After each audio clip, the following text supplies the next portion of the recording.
بسم الله الرحمن الرحيم.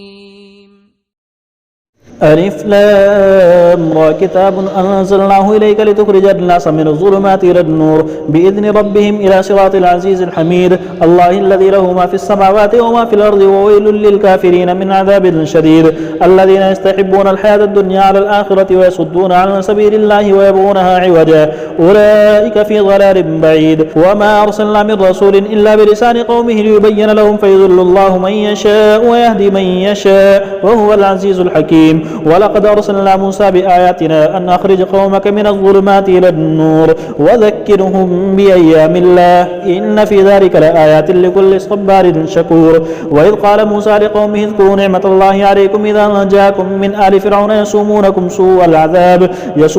سوء العذاب ويذبحون أبناءكم ويستحيون نساءكم وفي ذلكم بلاء من ربكم عظيم وإذ فأذن ربكم لئن شكرتم لازيدنكم ولئن كفرتم إن عذابي لشديد وقال موسى إن تكفروا أنتم ومن في الأرض جميعا فإن الله لغني حميد ألم يأتكم نبأ الذين من قبلكم قوم نوح وعاد وثمود والذين من بعدهم لا يعلمهم إلا الله جاءتهم رسلهم بالبينات فردوا أيديهم في أفواههم وقالوا إنا كفرنا بما أرسلتم به وإنا لفي شك مما تدعوننا إليه مريب قالت رسلهم في الله شك فاطر السماوات والأرض يدعوكم ليغفر لكم من ذنوبكم ويؤخركم إلى أجل مسمى قالوا إن أنتم إلا بشر مثلنا تريدون أن تصدونا عما كان يعبد آباؤنا فأتونا بسلطان مبين قالت لهم رسلهم إن نحن إلا بشر مثلكم ولكن الله يمن على من يشاء من عباده وما كان لنا أن نأتيكم بسلطان إلا بإذن الله وعلى الله فليتوكل المؤمنون وما لنا ألا نتوكل على الله وقد هدانا سبلنا ولنصبرن على ما آذيتمونا وعلى الله فليتوكل المتوكلون وقال الذين كفروا لرسلهم لنخرجنكم من أرضنا أو لتعودن في ملتنا فأوحى إليهم ربهم لنهلكن الظالمين ولنسكننكم الأرض من بعدهم ذلك لمن خاف مقامي وخاف وعيد واستفتحوا وخاب كل جبار عنيد من ورائه جهنم ويسقى من ماء صديد يتجرعه ولا يكاد يسيغه ويأتيه الموت من كل مكان وما هو بميت ومن ورائه عذاب غليظ مثل الذين كفروا بربهم أعمالهم كرماد اشتدت به الريح في يوم عاصف لا يقدرون مما كسبوا على شيء ذلك هو الضلال البعيد ألم تر أن الله خلق السماوات والأرض بالحق إن يشاء يذهبكم ويأتي بخلق جديد وما ذلك على الله بعزيز وبرزوا لله جميعا فقال الضعفاء للذين استكبروا إنا كنا لكم تبعا فهل أنتم مغنون عنا من عذاب الله من شيء قالوا لو هدانا الله لهديناكم سواء علينا أجازعنا أم صبرنا ما لنا من محيص وقال الشيطان لما قضي الأمر إن الله وعدكم وعد الحق ووعدتكم فأخلفتكم وما كان لي عليكم من سلطان إلا أن دعوتكم فاستجبتم لي فلا تلوموني ولوموا أنفسكم ما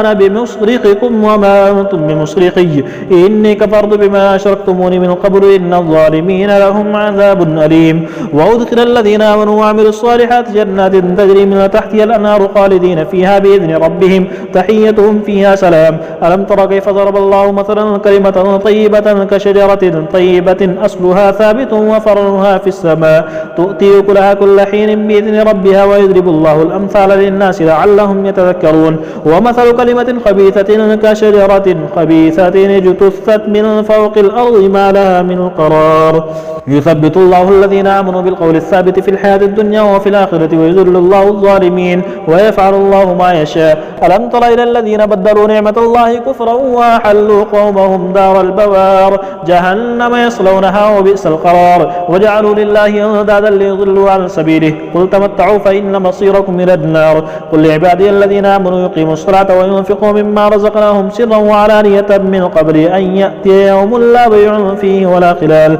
الله الذي خلق السماوات والأرض وأنزل من السماء ماء فأخرج به من الثمرات رزقا رزقا لكم وسخر لكم الفلك لتجري في البحر بأمره وسخر لكم الأنهار وسخر لكم الشمس والقمر دائبين وسخر لكم الليل والنهار وآتاكم من كل ما سألتموه وإن تعدوا نعمة الله لا تحصوها إن الإنسان لظلوم كفار. وإذ قال إبراهيم رب اجعل هذا البلد آمنا واجنبني وبني أن نعبد الأصنام رب إنهن أضللن كثيرا من الناس فمن تبعني فإنه مني ومن عصاني فإنك غفور رحيم. ربنا إني أسكنت من ذريتي بواد غير ذي زرع عند بيتك المحرم ربنا ليقيموا الصلاة فاجعل أفئدة من الناس تهوي إليهم وارزقهم من الثمرات لعلهم يشكرون. ربنا إنك تعلم ما نخفي وما نعلن وما يخفى على الله من شيء في الأرض ولا في السماء. الحمد لله الذي وهب لي على الكبر إسماعيل وإسحاق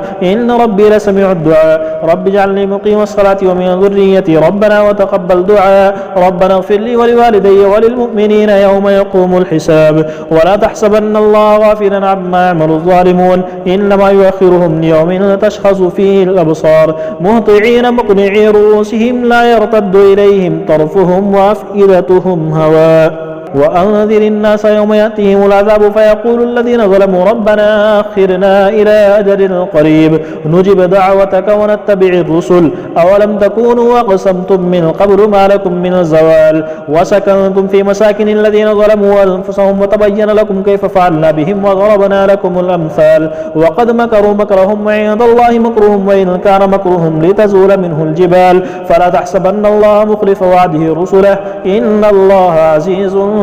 انتقام. يوم تبدل الأرض غير الأرض والسماوات وبرزوا لله الواحد القهار وترى المجرمين يومئذ مقرنين في الأصفاد سرابيلهم من قطران وتغشى وجوههم النار ليجزي الله كل نفس ما كسبت إن الله سريع الحساب. هذا بلاغ للناس ولينذروا به وليعلموا أنما هو إله واحد وليذكر أولو الألباب.